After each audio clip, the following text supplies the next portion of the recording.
Hello everyone. In this lecture, we will talk about the Boolean algebra of class 12. This is the part 1 video of many videos will come on the topic Boolean algebra. So the very first topic on Boolean algebra is the propositional logic. This is a class 11 topic revision. This is part 1. So what are the different types of propositional operators? The first one is disjunction, also known as the OR operator; conjunction, also known as the AND operator; conditional, also known as the implication operator; biconditional, also known as the equivalence operator; negation, also known as the NOT operator.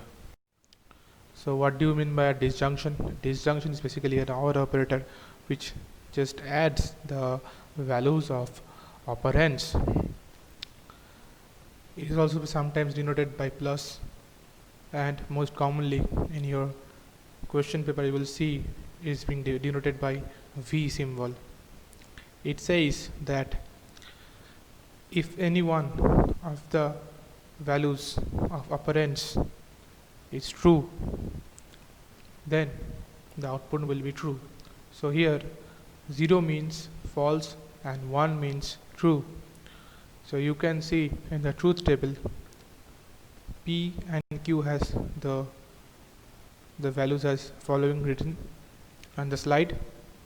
Since there are two operands P and Q, so we know the formula of how many combinations we will obtain based on the number of operands. So there are two operands, so if number of operands are 2, so 2 to the power of 2 is equals to 4. So we have 4 combinations of 0 and 1.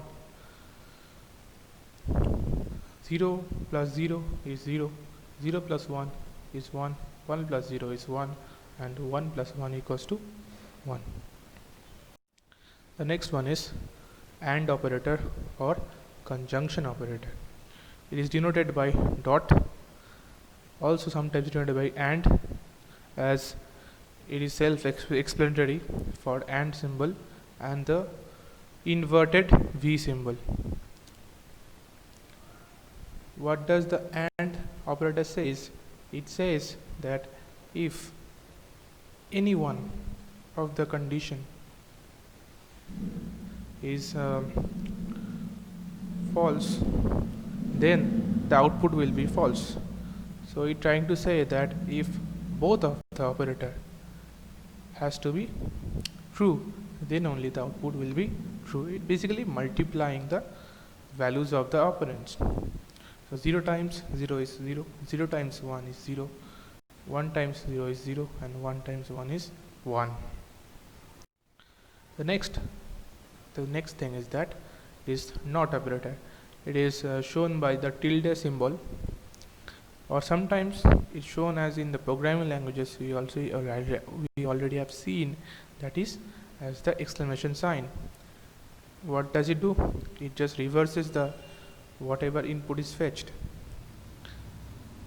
If 0 is entered, 1 will come out, and 1 is entered, 0 will come out. That is, if it is true, then it becomes false, and vice versa.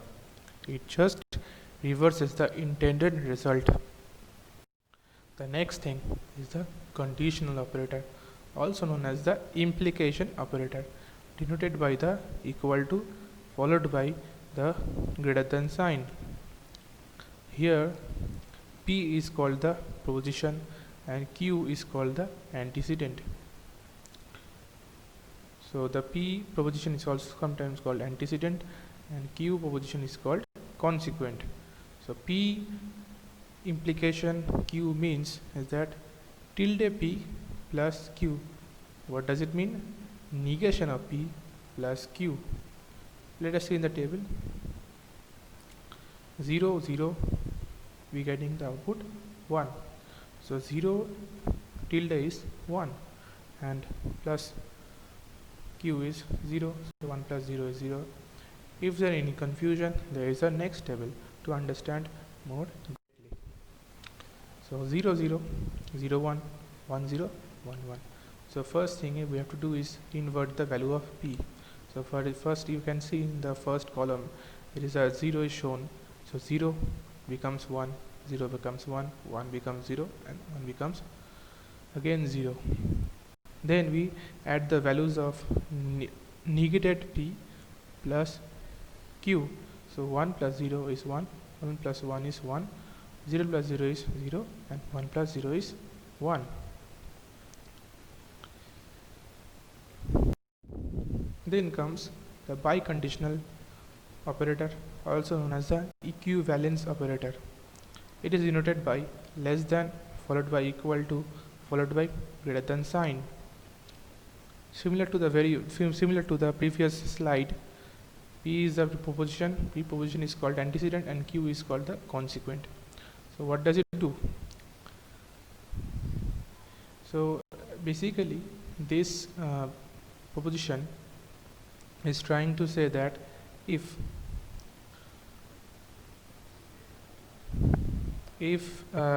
both of the values are same, then only the output will be true. Look here in the truth table. For 0 0 it comes 1, and 1 1 comes 1, because if both are false or if both are true, then only the output will be true. If there is any difference, or just a reverse one, that is, if one is true, one is false, one is false, one is true, then it is false obviously in the output. So how it works? It works on the foundation of, we are first ANDing the values of p and q, normal values of p and q, and then we are finding out the negated values of p and negated values of q. So you can see here that p times q, so 0 into 0, 0, 0 into 1 is 0, 1 into 0 is 0, 1 into 1 is 1. So similar to that, negated value of p is 0 becomes 1, 0 becomes 1, 1 becomes 0, 1 becomes 0. Again, negated value of q, 0, 0 becomes 1, 1 becomes 0, 0 becomes 1, and 1 becomes 0. Then again ANDing the values of negated values of p and negative values of q. So 1 times 1, 1, 1 times 0 is 0, 0 times 1 is 0, 0 times 0 is 0. Then we are adding the ANDing values of p and q plus ANDing the and we are adding the values of p, negative p and negative q. So what do we get? 0 plus 1, 0, 0 plus 0, 0, 0 plus 0, 0, 0, and 0 plus 1 plus 0 is 1.